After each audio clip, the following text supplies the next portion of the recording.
আগে তো সবাইকে জানাই শুভ নববর্ষে অনেক অনেক শুভেচ্ছা, কিন্তু জানি আমাদের চ্যানেলে এবং আমাদের অডিয়েন্সের এইভাবে বললে পোষাবে না, তো সেই জন্য শুভ নববর্ষ।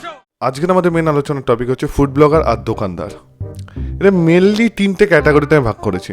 এক ধরনের হচ্ছে বিরিয়ানি, এক হচ্ছে পরোটা, আর তিন হচ্ছে থালি, যে কোনো সবজি থালি, মাংসের থালি, মাছের থালি। এই তিন ধরনের ক্যাটাগরি আছে, আর তিন ধরনের ক্যাটাগরিকেই বীর বীরাঙ্গনারা রিপ্রেজেন্ট করে। কিন্তু এদের বেশিরভাগের মধ্যে একটা কমন জিনিস আছে, যখন সারা দেশ বেকারত্বের জ্বালায় ভুগছে তখন এরা প্রত্যেকে কিন্তু বেশিরভাগ নিজের ওয়েল সেটেল জব ছেড়ে কিন্তু এই কাজে যুক্ত হয়েছে নিজের পায়ে দাঁড়ানোর জন্য। আগেরকার দিনে ফুড ব্লগিং বলতে কি বুঝতাম? কোনো দোকানে যাওয়া, কোনো খাবার খাওয়া, খাবার খেয়ে এটা ভালো না খারাপ রিভিউ দেওয়া, সেটা দেখে আমরা বুঝতে পারবো যে খাওয়াটা ভালো না খারাপ। কিন্তু এখন কিন্তু শেষ দিন বদলেছে, সময় বদলেছে, এখন এই ব্লগিংয়ে যোগ হয়েছে আরও অনেক নতুন নতুন মশলা। আর কেউ কিন্তু কারো থেকে কম নয়। যেমন ব্লগাররা চেষ্টা করে মেন মোটিভ থেকে সবসময় একটা লড়াই বাড়াতে হবে, আর কিছু ক্ষেত্রে দোকানদাররা নিজে থেকে লড়াই একদম বাঁধিয়ে রাখে। পাশের দোকানের নামে বলছে আগে, আর কেউ কেউ তো একেবারে 10-12টা স্টেশন দূরে তাদের নামেও অ্যাটাক করছে যে কোনো দিদি চলবে না, কোনো দাদা চলবে না, আমি আছি, আমি বস, আমারটাই সেরা। এই ডালহাউসিতে একটা ভদ্র মহিলা আছে, খুব স্মার্ট। মাছ ভাত ছিল কত? চারাপোনা মাছ ভাত 60 টাকা। সেই ওই 60 টাকার মাছ ভাতটা কত দিচ্ছে? 130 টাকা। নাম নিচ্ছি না। কিছু ইউটিউবারদের জন্য, আজ আপনাদের জন্য, কিছু সাধারণ পাবলিকদের খাওয়ার প্রবলেম হয়ে গেছে। নাচাতো এসে একটা ভেড়া ধরে নাচাচ্ছে, এসব এসব মানে কি বলবো, এদের কন্টেন্টটা কি ভাই, এদের মানে চিন্তাধারা কি, আগামী দিনে এরা কি করতে চাইছে, আগামী দিনে পাতা পরে কি গাছি নাচাবে ভাই, আমি তো ভেবে পাচ্ছি না। ইয়েস, জুয়া এখানে জুয়া চলে, জুয়া জুয়া কিসি কো ইয়েস, ফটাফট চলে ফটাফট। আরে ভাই, আমি নাম ধরে কাউকে বলছি না, চুপ করে থাক। জুয়া চলে মানে জুয়াই চলে। মার্কেটে যেই দিদি চলে আসুক না কেন, নন্দিনী দিদি অথবা কালী দিদি, এই মুনমুন দিদিকে টক্কর দেওয়ার মতন কেউ এখনো পর্যন্ত আসেনি এই মার্কেটে। এই ফুড ব্লগিং না থাকলে এটা কি সম্ভব হতো? ধরো আমার এখানে দোকান আছে, আমি এখান থেকে 50 কিলোমিটার দূরে কোনো দোকানের নামে বলছি, যে দোকানে আমি কোনোদিন কিছু খাইনি, কিছু জানি পর্যন্ত না, ওই দোকানেরটা আমার থেকে খারাপ, আমি বলছি এখানে বসা। মানে এটা কি ফুড ব্লগিং ইন্ডাস্ট্রি না আসলে কি এটা সম্ভব হতো কখনো? পাশাপাশি দোকানে তো আমরা কম্পিটিশন দেখেছি, কিন্তু এই দূরপাল্লার কিন্তু এই জিনিসটা কিন্তু এই ফুড ব্লগাররা কিন্তু মেনটেন করে। যেখানে লড়াই থাকে না সেখানেও লড়াই সৃষ্টি করে দেয় এরা, যে চলো কিছু বলতেই হবে, কন্ট্রোভার্সি চাই। কন্ট্রোভার্সি মানে বেশি ভিউ, আর বেশি ভিউ মানে আমার বিয়েতে তোমরা কিরকম আনন্দ করলে সেটা বলো। আনন্দ করেছি, আর ফেসবুক ভরেই তো তোমার বিয়ের শুধু ভিডিও আর ছবি। একদম। তোমার বিয়ের ডেটেও তো আরেকজনের বিয়ে ছিল, যাই হোক নাম করছি না, তার বিয়েতে পুরো চাপা পড়ে গেছে। আমার বিয়ের দিন আরেকজনের বিয়ে, তো অসংখ্য লোকের বিয়ে ছিল, আমি জানি না তুমি কার কথা বলছো। বিয়ে ছিল, হ্যাঁ, তার বিয়ে তো চাপা পড়ে গেছে পুরোপুরি। সেটা আমি বলতে পারবো না দাদা। কি দিচ্ছেন আপনি? এত চ্যালেঞ্জ ছুড়ে দিচ্ছেন কেন তাদেরকে? আমি আমার মতন, আপনি পাও কথা বলবেন না। আপনি তো এসেছেন আমাকে খেপানোর জন্য, আর আপনার ভিউজটা বাড়ার জন্য, আমার বক শোনার জন্য, সোশ্যাল মিডিয়া ছাড়ার জন্য, আমার ভিডিওটা ভাইরাল হওয়ার জন্য। বাবা, ভাইরাল যে কি জিনিস, আমার ভাইরাল টাইরাল হতে চাই না। আমি কি করোনা হয়েছে নাকি আমি ভাইরাস হবো? আপনার মনে হয়েছিল, এখানে আপনি রুগা কিটকিটে হয়ে রয়েছে, আপনার শরীরও বাচ্চা না খিচ্ছে না, যেরকম দেখছি সেই রকমই দেখছি। বাচ্চার বিরিয়ানি বেকার, বাচ্চার বিরিয়ানি বেকার, বাচ্চা বিরিয়ানি চলবে না। বাচ্চা বিরিয়ানি হয় নাকি? একদম চলবে না, বললাম তো। আমার পাশের দাদা বিশ্ববিখ্যাত, সে নেই, আমি তার নামে এখন কিছু বলতে চাই না। আমার নামে অনেক বদনাম করেছে, অনেক কিছু করেছে। দিল্লিতে শেকড় বিক্রি করে মানুষকে টুপি পরিয়েছে। আর যখনই কোনো দোকান বাই চান্স ব্লগিং এ ফুড ব্লগিং এর জন্য ফেমাস হয়ে যায়, তখন কিন্তু 60 টাকার মাছ ভাত হয়ে যায় ডবল দাম। এটা আমি বলছি না, ওখানে আমি যেহেতু খাইনি আমি বলবো না, আশপাশের লোকজন, আশপাশের দোকানদাররা বলছে, কারণ একটা রুটে এখন দোকান হয় একই ধরনের, তো সব দোকানের দাম প্রায় একই থাকে। তো বাই এনি চান্স যখন কোনো দোকান ফেমাস হয়ে যাচ্ছে, তখন কিন্তু তার দাম ডবল ট্রিপল হয়ে যাচ্ছে। আর তাদের একদম স্পষ্ট কথা যে খেতে পারলে আসো, নাহলে টাটা বাই বাই। ব্যবসা করে কম প্রফিট করছে, সে কম রাখছে, তার মতন করে সে ব্যবসা করছে, আমি আমার মতন করে করছি। 60 টাকা কোনো মাছ ভাত নেই, 60 টাকা মাছ ভাত আছে। আমার মাছ ভাত শুরু হলো 130 টাকাতে, এটা রুই মাছ। কারোর ব্যবসার সাথে নিজের ব্যবসার তুলনা করে লাভ নেই, কারণ কারোর সাথে নিজেকে তুলনা করলে নিজেকে অপমান করা হয়। কি সব জায়গায় 60 টাকা মাছ ভাত খাচ্ছি, এখানে আসলে 60 টাকা দিতে হবে এরকম কোনো কথা আছে নাকি? আচ্ছা এরকম তো কোনো কথা নেই। আচ্ছা জানি, আর কারা বলে না বলে আমার দেখার দরকার নেই। আচ্ছা, সেসব কাস্টমারদের উদ্দেশ্যে আমি বলবো, দাদা যেখানে সস্তা পাবেন, ভালো পাবেন, সেখানে খান। আমি কোনো সাজগোজ করি না, তো লিপস্টিকও পরি না, আইলাইনারও লাগাই না, সেই কারণে আমি কম দামে লোককে খেতে দিই। আর যদি আপনাকে ফুড ব্লগার হতেই হয় বাই এনি চান্স, আপনাকে কিন্তু ঘি আর বাটার দেখলে আপনার একদম যেন আপনার আত্মার মোক্ষপ্রাপ্তি হয়ে যাবে, এরকম একটা এক্সপ্রেশন দিতে হবে।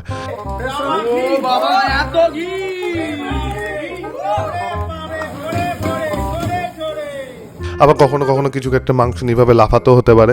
বিভিন্ন ধরনের বিভিন্ন দোকানের বিভিন্ন স্টাইলে অনেক ধরনের আছে মার্কেটিং স্ট্র্যাটেজি, তাদের সঙ্গে কিন্তু যুক্ত হতে হবে আপনাকে। আর যদি দুই একটা যদি কোনো রকম আপনি কন্ট্রোভার্সিয়াল কথা কারোর মুখ থেকে বার করতে পারেন, তাহলে তো আপনার কোনো কথাই নেই, আপনার ব্লগ ভাইরাল। তাহলে এখন দেবেন, তাহলে আপনি তো বলছেন গরম আপনি দিদি গরম দেখাইনি আমি, গরম আপনি দেখাচ্ছেন, গরম আপনি দেখাচ্ছেন। কি ফালতু কথা বলা হচ্ছে, কি ফালতু কথা বলা হচ্ছে। আর কাস্টমাররা, যারা কাস্টমার, আমি ভাবতাম সব কাস্টমাররা তো আমার মতো নিরীহ সাধারণ। আপনারা কি করেন, প্রথমে যদি কোনো খাবার আনেন, আগে তো আপনি ধরুন বিরিয়ানি কিনেছেন, ফার্স্ট কী করবেন, প্যাকেটটা কতক্ষণে খুলবেন, কতক্ষণে খাবেন বাড়িতে এনে, আপনার মাথায় তো এটা থাকবে।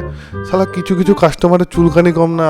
কোনো দোকানদার যদি একবার বলে থাকে যে আমার 150 গ্রামের চিকেন, তো কথার কথা, সেটা বাড়িতে এনে ওজন করে মাপছে, মেপে আবার ওই দোকানের কোনো ভিডিওর কমেন্ট থেকে বলছে, দাদা তো তুমি তো 150 গ্রাম বলেছিলে, আমার 130 গ্রাম বেরিয়েছে।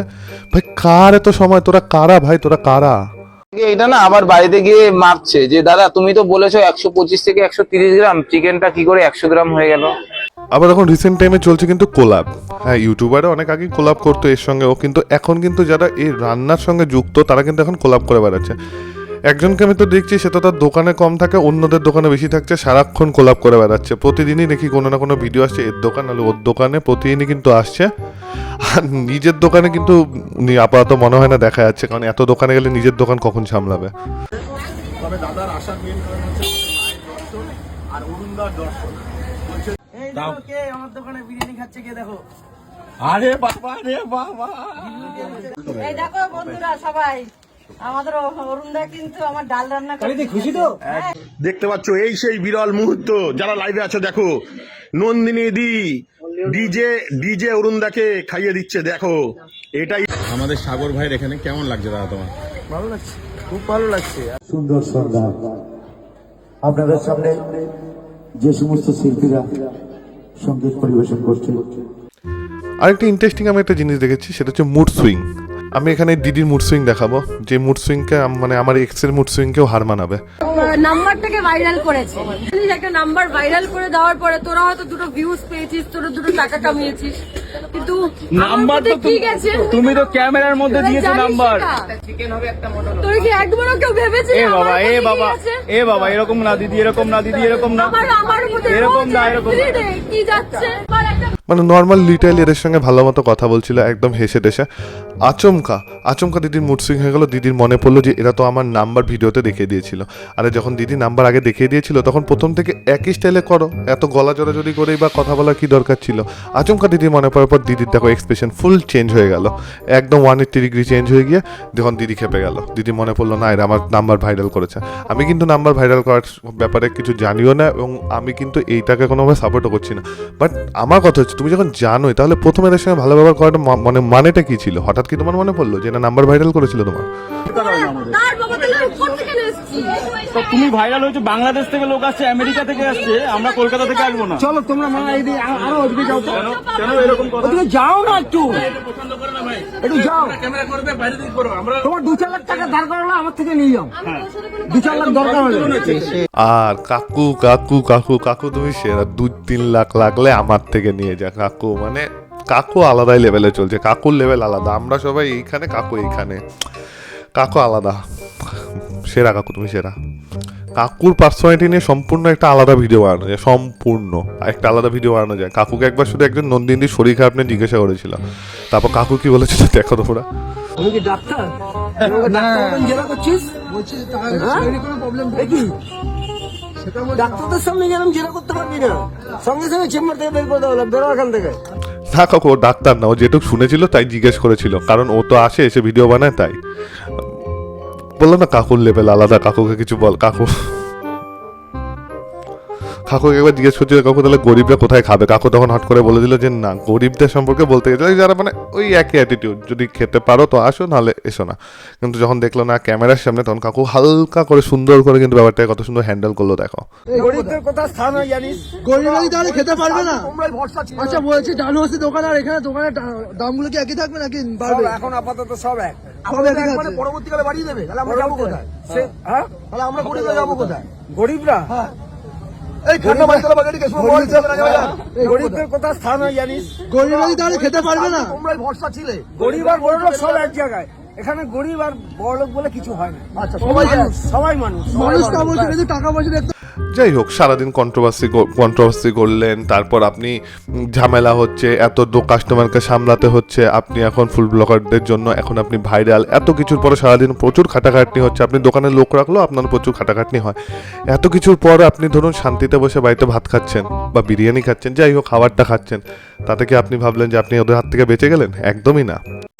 না ভাই না না, আমরা খাই না, না আমি চিকেন বিরিয়ানি খাই, এটা মাটন বিরিয়ানি। আচ্ছা আচ্ছা তুমি খাইয়ে তো দিতে পারবে না? ও যে খাচ্ছে তো ঠিক আছে। লোকে আমার কুস্তি মারবে ভাই। হ্যাঁ, ছেলেটা সারাদিন বিরিয়ানি বিক্রি করার পর একটু খেতে বসেছিল, ওর মানে ও আর ওর বউ একটু 10 মিনিট একটু শান্তিতে বসে খাবে, কথা বলবে, গলায় মাইকের মালা লাগিয়ে দিয়ে চলো এইখানেও রেকর্ডিং। আগে ফুড ব্লগিংটা শুধু কিন্তু একটা মানে দোকানে এসে খাওয়া পর্যন্ত সীমাবদ্ধ ছিল, এখনো তো একদম জীবনের মধ্যে ঢুকে গেছে। নাম্বারটা যেটা আছে সেটা 10টার পর আর কেউ পাবে না, সুইচ অফ থাকে। আচ্ছা আচ্ছা, ওই মানে বিজনেস নাম্বারটা কি? আচ্ছা বিজনেস নাম্বারটা বন্ধ থাকে, তাই তো? বন্ধ থাকে রাত 10টার পর, মানে বন্ধ, ওটা ফ্যামিলি। আমি ঘরে ঢুকে যাওয়া মানে আমি আর কারোর ফোন ধরবো না, কিছু করবো না। তখন তুমি বাড়ির বউ হয়ে গেছো, দিদি বলছে রাত 10টার পর ফোন ধরি না, আমি ফ্যামিলি টাইম। আর তোমার তো ঘরে ঢুকে তুমি ফ্যামিলি টাইম কিভাবে মেনটেন করবে? তুমি ফোন ধরবে না তো কি হচ্ছে, ওরা ক্যামেরা নিয়ে তোমার একদম ঘরে ঢুকে যাবে। সারা দিন ধরে আপনি একটা হোটেলে সবাইকে বিভিন্ন ধরনের থালি দিয়ে আপনার প্রচুর খাটনি হয়, আপনি একা হাতে সব মেনটেন করতে হয়। তারপরে আপনি যে সামান্য একটু খাবার খাচ্ছেন সারাদিন কাজের পর, কিন্তু সালা ওদের ওটাও শান্তি নেই, ওটাও হাত থেকে কিনে ক্যামেরাতে দেখানো হচ্ছে। আরে বন্ধুরা ঘড়ির কাঁটায় এখন বাজে ঠিক 3টে, আর এখন সাগরের হোটেলটা ফাঁকা। আচ্ছা সাগর সারা দিনে এই খাচ্ছে, তাই তো?